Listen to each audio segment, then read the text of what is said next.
Praying? I am indeed. For the moment I was born, my people exclaimed, "Behold, eyes like the moonlit tide, antlers like the crescent moon, and blood that glimmers silver as the moon's reflection." From as far back as I can remember, I was revered as the frost moon's emissary and the moontide maiden. The first words I ever learned were prayers to the frost moon. The first gestures, those of our sacred rites. Wow, that must have been tough. Back then, I didn't know any better. It all just seemed so natural. The frost moon scion's bloodline has long since begun to run thin. Nowadays, even those of us with antlers are few and far between, let alone those attuned to the power of Kuvaki. But I...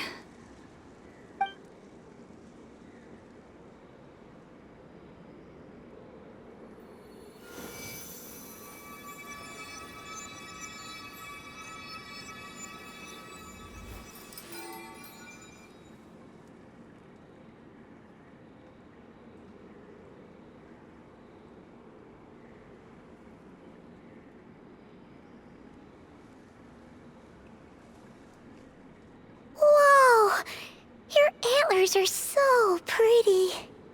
They say it's an extraordinarily rare condition. Once in a century, if that. I am unusually sensitive to the moonlight, as well as to the Kuvaki's ebb and flow. As a child, I could barely sleep because of it. Oh no! It was that serious? To others, fluctuations in Kuvaki are something you easily get used to. Like a gentle tide lapping away at the shore. But to me, that same tide is a towering tsunami, a surging swell crashing against me. Of course, as the years went by, I learned how to suppress my senses and my power, enough to keep it all from overwhelming me. But because of that, I also had to walk the path of concealment. Concealment? From the moment I was first taught to pray, my kin would point up to the night sky telling me, "That, Lauma, is the frost moon, the last of the moons, the sole surviving truth." But I would ask them in response, why? Why can't I feel anything from it at all? Later, I came to understand that they simply could not tell where the real tide was coming from. They couldn't sense it. The true moon beyond the sky's veil.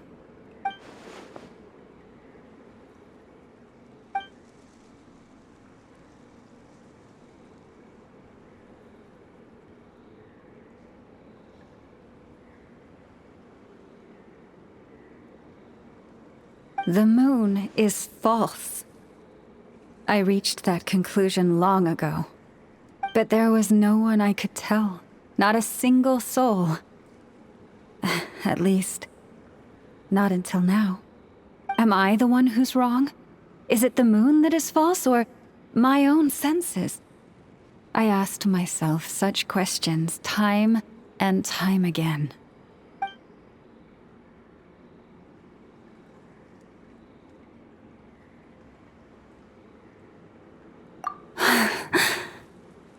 Thank you. When you called yourself a descender, I had a feeling you might be able to confirm what I had always suspected. And now that you have, it's exactly as I imagined. I feel relieved. Oh, Paimon kinda gets why you couldn't tell anyone now. It's not easy to change people's minds on something they've believed for hundreds of years. That's what I meant by concealment. I knew too much, so I had no choice but to keep my people in the dark.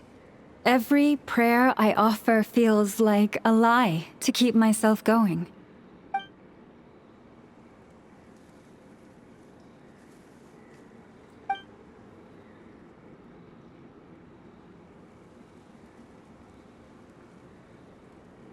You've already met our Kutar, haven't you?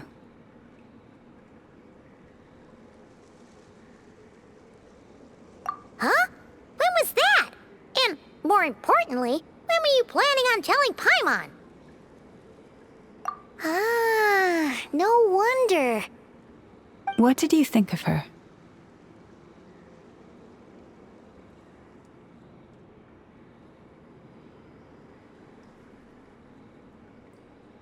What exactly do you mean by up in the clouds? I understand what you mean. She is quite indifferent to the world outside herself. But I find it hard to hold that against her. Yes, it was shortly after the fall of the ancient moon's remnants. I asked her what the Frost Moon Scions meant to her, and why she left in the first place. Yeah? So, why did she? Perhaps it's better if you ask her yourselves. Things tend to get lost in translation when you speak on someone's behalf. What I can say for certain is this. Even when I had no one to confide in, I still had a family. I still had the Frost Moon Scions. But that girl, born beneath the moonlight, perhaps she's never felt she had either. The truth is, though, she might have had it all, if only the Frost Moon Scions hadn't let her down.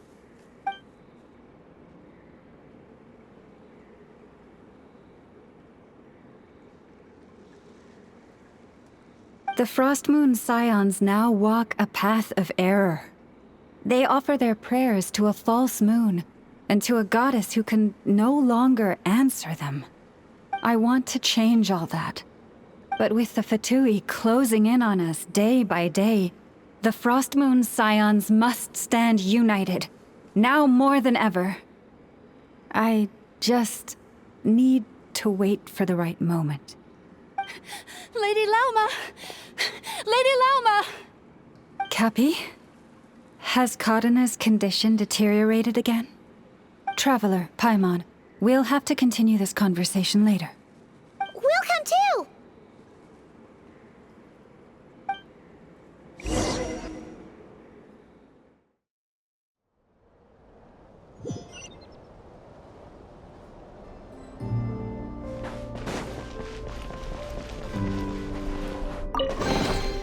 A reward on the road.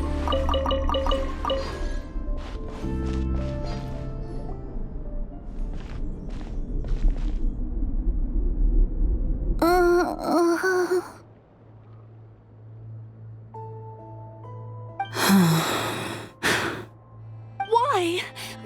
Did I do something wrong? I've been praying to the moon goddess every day.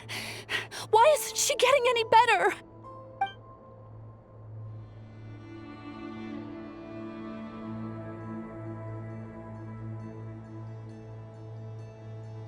Cappy, I need you to wait outside. I'm about to start her treatment.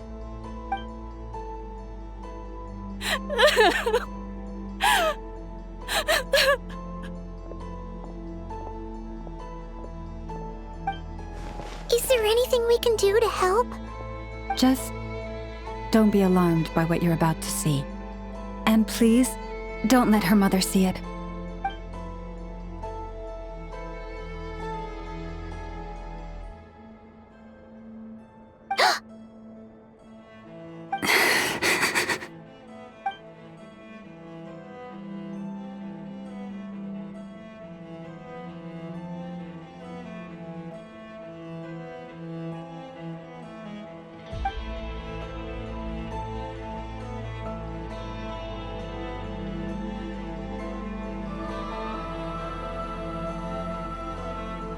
Shh.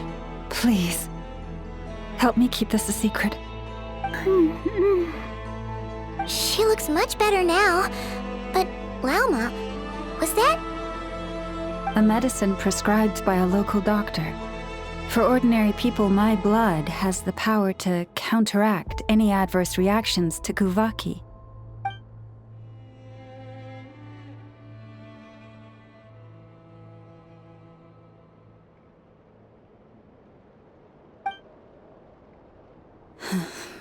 So, now you know another of my little secrets.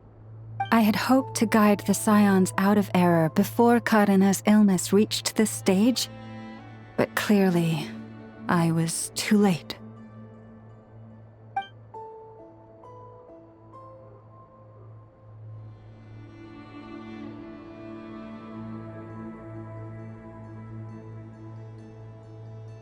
My life is as hidden from sight as the far side of the moon. Yet people only look to the bright side for guidance. If the day ever came when the two sides were reversed, could they truly accept it?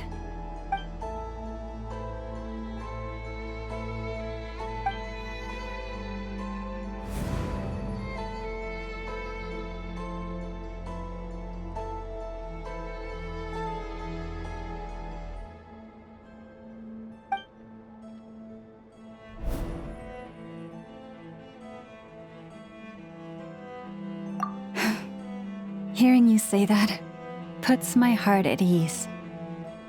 And if there's anything we can do to help the Frost Moon Scions, just let us know.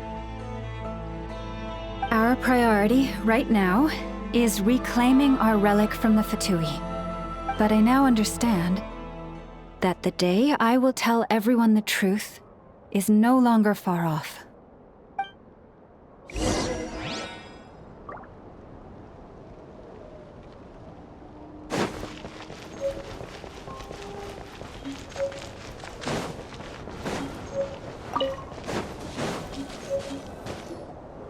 Wow! Paimon would never have guessed Lauma had all that bottled up inside. Hey! Watch your step! Ah! What's wrong? Oh, you scared Paimon. You scared me there too. Almost stepped right into one of my traps. A trap?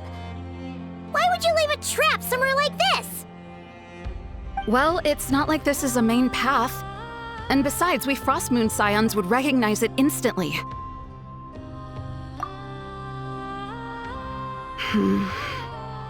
Alright. You don't seem like you're with the Fatui, so I guess there's no harm telling you. Lauma asked me to set up these traps to keep the Fatui at bay. Oh! Come to think of it, their 3-day ultimatum is almost up now. Yes. Hopefully they'll back off when they realize we won't go down without a fight. Oh, you've done a lot for the Frost Moon Scions too, just like Lauma.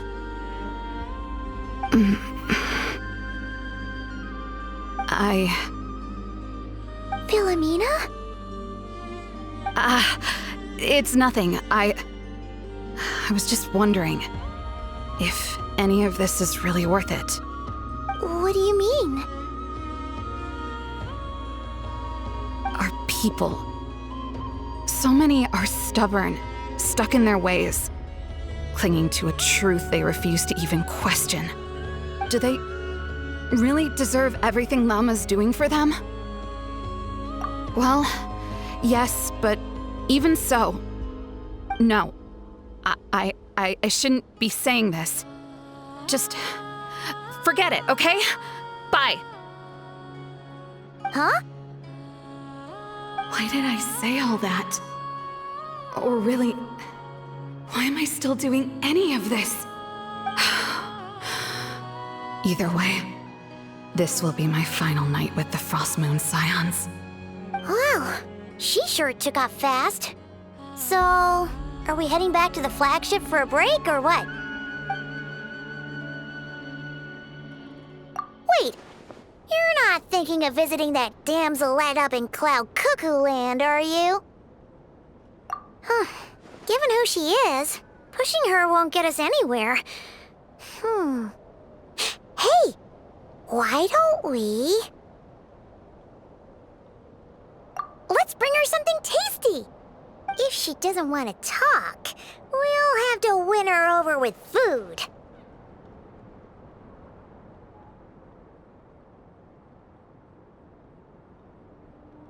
Hey, no harm in trying. At the very least, it shows we're trying to be friendly. Let's see. How about an F is 9.12 out of 10 berries and fried meat, the Frost Moon Scion's boon of the day, and one of your signature dishes. Your choice. Should be a good mix of meat and veggies. There's bound to be something she likes.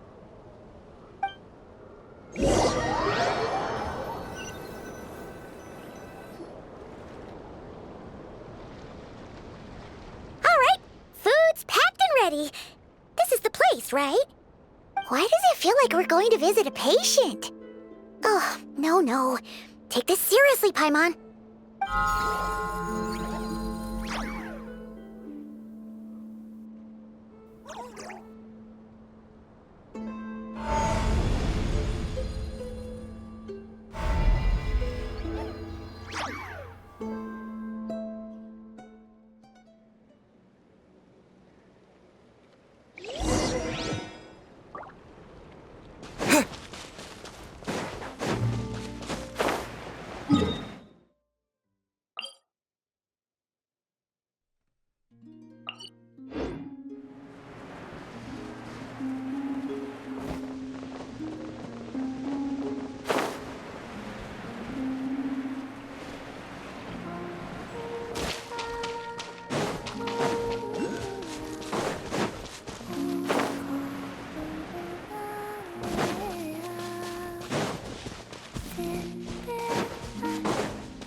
Remind me, who are you again?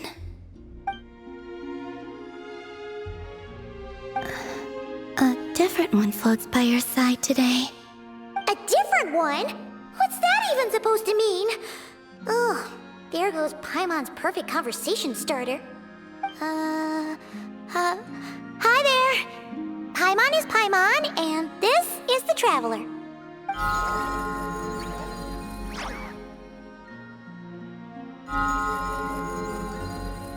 Oh, there you are. Between the two, I suppose you're cuter. Wait, what do you mean Paimon's less cute than that floaty thing? Columbina. What is it? What's your favorite kind of food?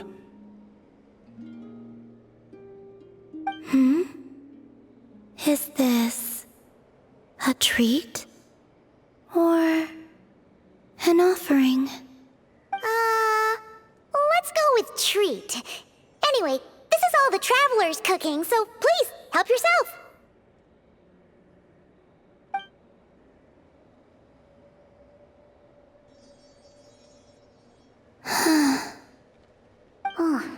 wasn't exactly a yes, but she didn't turn it down either. What could she be thinking?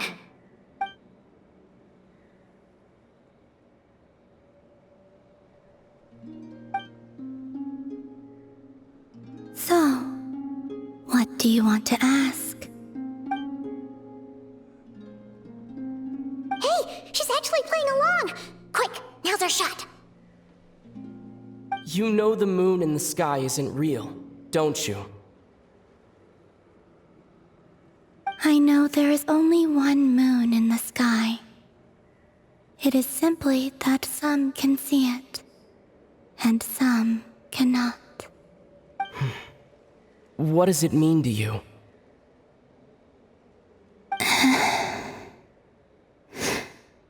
The missing prologue. What?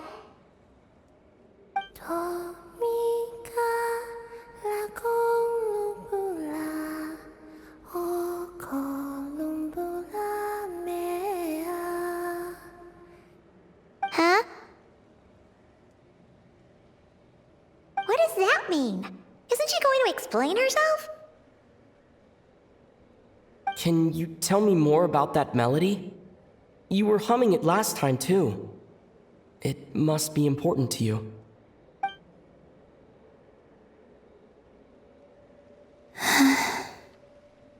It is all I remember from the moment of my birth. A melody. A few lines of lyrics. Like a lullaby from a foggy dream. Oh, so who was singing it? I do not know. I have nothing else. Just that song. Huh? And the Frost Moon Scions who found me. They had nothing either, but hope. Before I even knew what was happening, they were already calling me their goddess. And I had no reason to decline. Like two lost infants unknowingly exchanged, I adopted their faith, and in return, they adopted me. But my adoption drops you into the story halfway through. What came before was scribbled onto the wrong pages, never even bound into the book. That sense of something missing only served to nurture their greed and doubt. And thus, I came to realize that this place was never truly my home. Greed and doubt? O Moon Goddess, forge weapons for us, drive out our enemies, and expand our lands. O Moon Goddess, heal our wounds, ease our suffering, grant us strength. They asked for everything, and I obliged. Until the day came when no answer could be given. If mortals can turn to the gods when they are powerless, then who do the gods turn to when they have nothing left to give? You've got Paimon there. In those days, the Frost Moon Scions cared more for faith than for truth.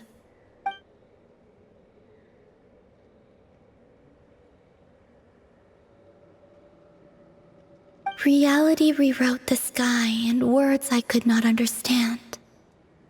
I did not want to read a tampered version, so I simply stopped looking. The real beginning of my story lies up there, on the moon, forever beyond my reach.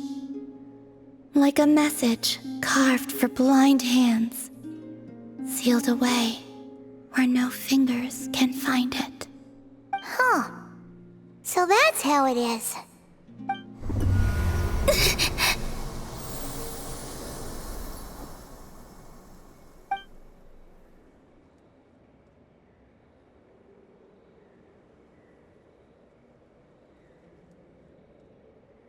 What's wrong?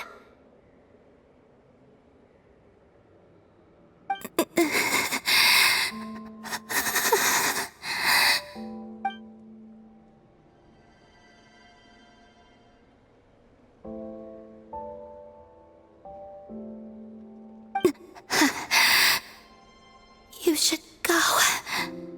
What, now? But you really don't look well. Did something just happen? Is there anything we can do to help?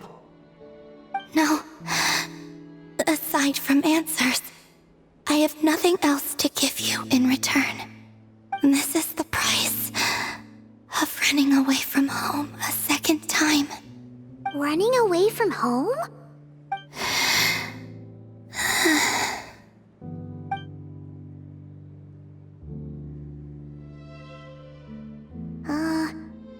Is she heading towards the food?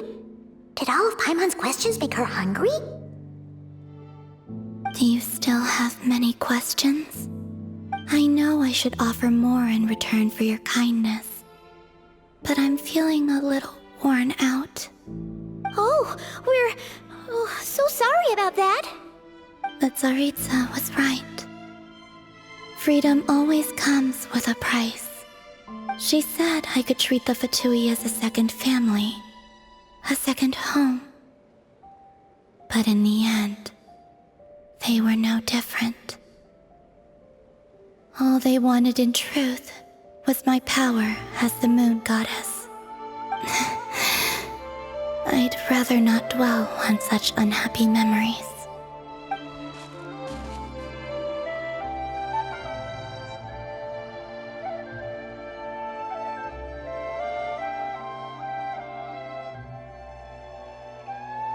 I have fulfilled my promise to the Tsaritsa, though it has used up much of my power. So you see, this has nothing to do with betrayal. So, you're just staying here for now, resting and recovering your strength? Yes, What about these flowers? they have grown in Nodcry for many generations. They're highly sensitive to the ebb and flow of Kuvaki.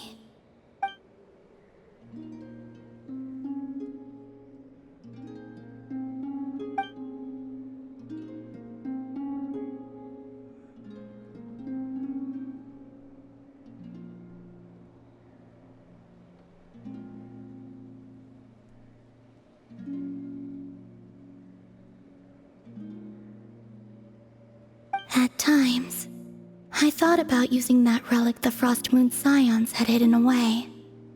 I could sense the power within it. But going out is such a hassle. People might see me, and I promised Lauma I wouldn't show myself to anyone. Besides, I know it's gone now anyway. Really? Lauma asked you to stay in hiding? Uh-oh, she's looking back at the food again. But Paimon's still got some little crumb cupcakes here. You could have these for dessert if you wanted. Lauma said she wishes to change the Frost Moon Scions, which is why she asked me to stay out of sight. I don't really understand what she meant, and to be honest, it's not something that concerns me. But I wasn't planning to see anyone anyway. If they found their way here themselves, that's hardly my fault.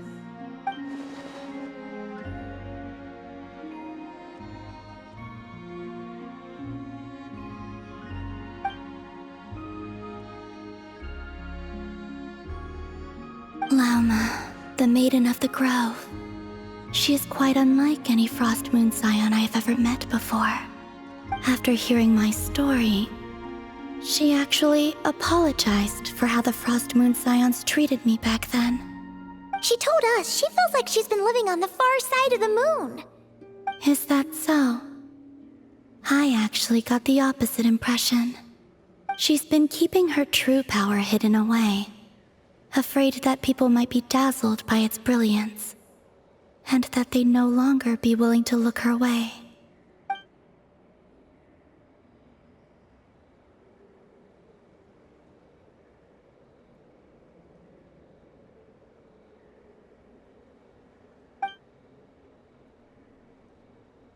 So what do you wish for now?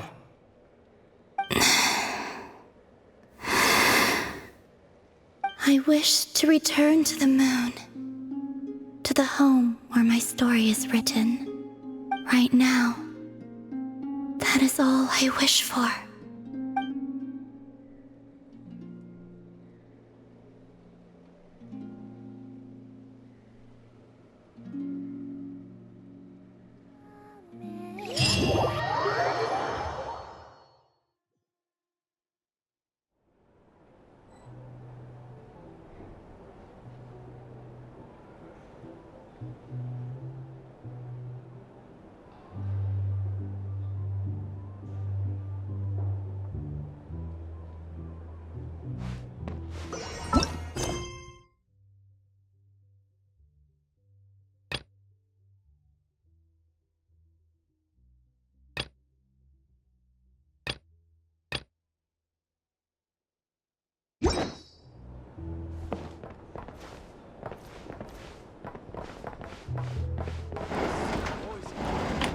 Back in my day, we'd...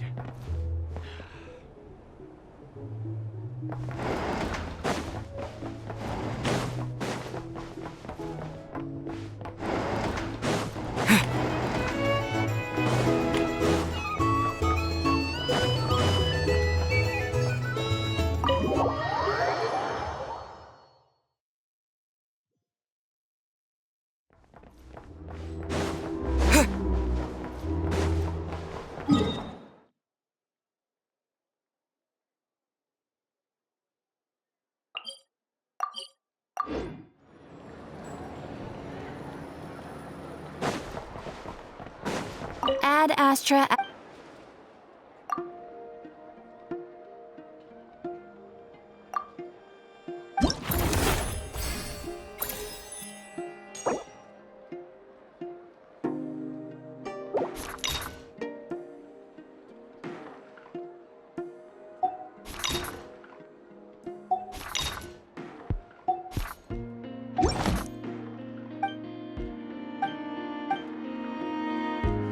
Ad Astra. Ah, traveler. You have come at just the right time.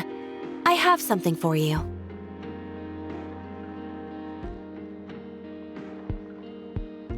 You're certainly very familiar with the kind of work we do, but I'm afraid this has nothing to do with any of the above commissions. Please take this brand new Adventurers Guild notebook.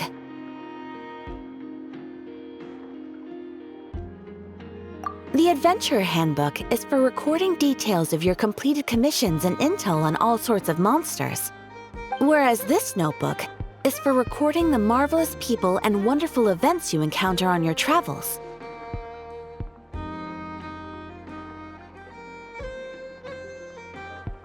I hope it will be of help to you. Anyway, that's all for now. My commission is complete. Safe travels, traveler. Ad Astra Abyssosk.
Well, if it isn't the Traveler.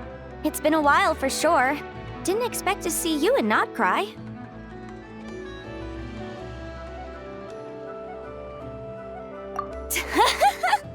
Oh, if only. Nod Cry's even more lawless than I could have imagined. How should I put it? Well, that's just it. This place is quite literally a lawless land. Even if I was hired to provide legal assistance, I suspect it'd all devolve into everyone resorting to the Final Defense Manifesto to air their grievances. Ta-da! Here's your answer. The most direct method of self-defense. Okay, enough of that. The reason I came to Nod Cry is to gather material for the new legal guidebook I'm co-authoring with Shinobu. The book's theme centers on the borders of law, and one of its chapters is about what happens when law and order completely breaks down. There's no way I'd be able to get an accurate picture of that back in Liyue. So here I am, this infamous land of lawlessness. As soon as I stepped into Nod Cry, I knew I was in the right place. It's not like the law here has broken down. It's more like it never existed at all. And, unsurprisingly, I haven't run into a single person in my line of work. Being a legal consultant here is probably an easy way to starve. Hey, don't worry. I've got Adeptus blood, remember? Ordinary bandits can't even scratch me. In fact, I'm kind of waiting for someone to come and accost me. Then I can drag them aside and interview them on how they survive in such a hostile place.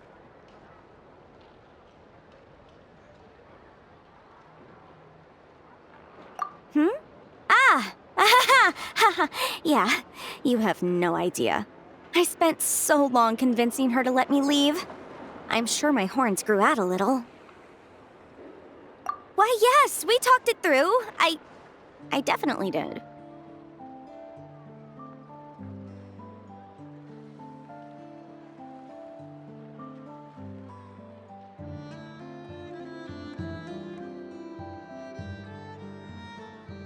Yes? Yeah. Granny just loves me to bits, you know, and we spoke for ages. Anyway, I'd love to stay and chat, but I've got an appointment with, the Curatorium of Secrets, that's it. So, see you! Bye!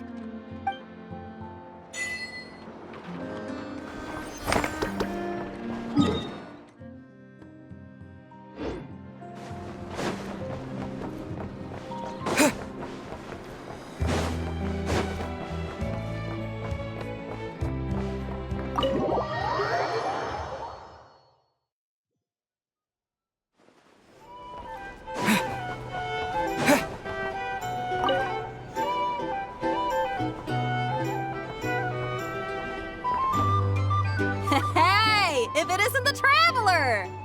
Didn't expect to see you here! This surprise meeting is pretty sick.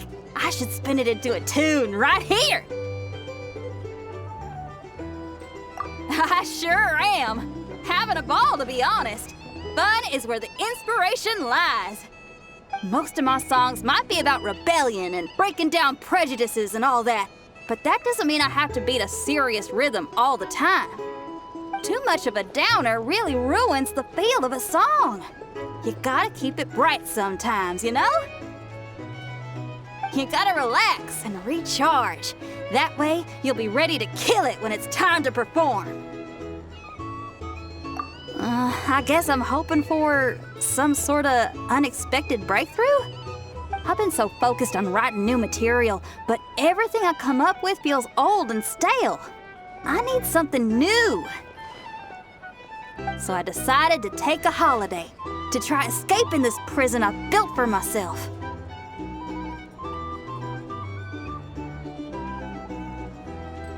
My last stop was Fontaine, where I saw a magazine with some photos of Nod Cry. It got my creative juices flowing, and I was itching to find out more. Well, after looking into it, it turns out the whole atmosphere and way of thinking out here are like nothing I've encountered before. There's some group called the Frost Moon Scions who lean into some pretty far-out instrumentation. So I was thinking, maybe I could take some inspiration from the local folk scene and incorporate it into my own music. Sure! I want to try adding a few flutes and keys, plus some of the more out-there melodic phrasing. Obviously, I can't just flip genres completely. Still gotta keep the core lyrical and musical themes intact. Anyway, when I got to Nasha Town, I bumped my guitar case on some corrugated iron, and it made this really funky sound. I got this sudden flash of inspiration. I shouldn't just be looking for new instruments to improve my music. I should be trying to enhance my guitar's timbre too!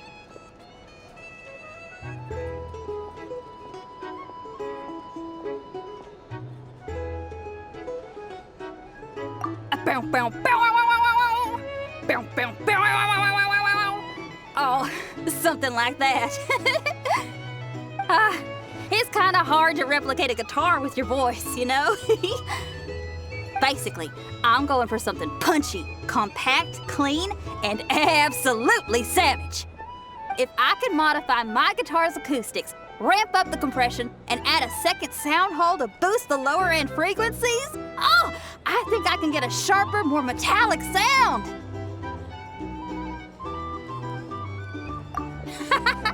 Thanks for the support. Oh man, my motivation's like a double bass drum going at 200 BPM right now. Give me a bit to play around with this and hammer out the kinks. I'll invite you to the official unveiling of my breakthrough sound soon enough.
Yes, that'll do. Just a quick and simple cleanup job. Ah, little one, you're just in time.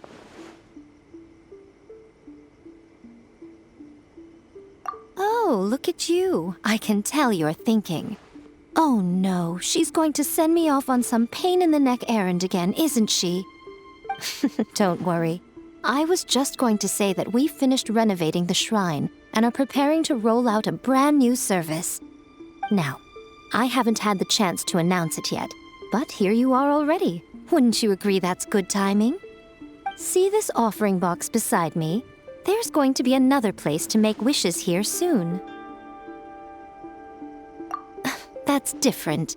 Fortune slips are about telling fortunes, whereas this is about making wishes. Now then, close your eyes, make a wish, write it down on a prayer plaque, then hang it up on this rack here, and maybe your wish will come true.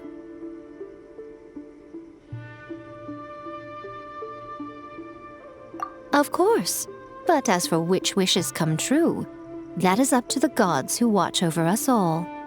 Powerless Guji that I am, I can only help you in mortal matters. If that's what you wish for, then why not try it out? Here, take this fortune paper. It's left over from writing fortune slips. You can have it. Try writing your wish there. That might make it more likely to come true.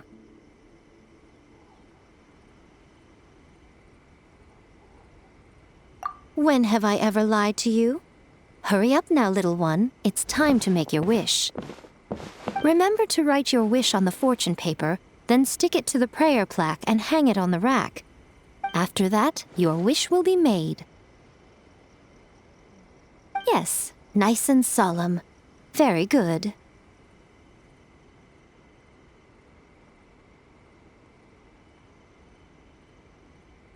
All right, little one, back to business with you. Remember to keep your ears pricked and your eyes open. After all, the person you wish to meet might just be sitting at some noodle stand, having themselves a lovely bowl. And bring me back one while you're at it.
with the sun!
Now where in the world did I put that book?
Hey, no.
Tonight's the night we infiltrate the Fatoui's Experimental Design Bureau. Come on, we better go meet up with the others.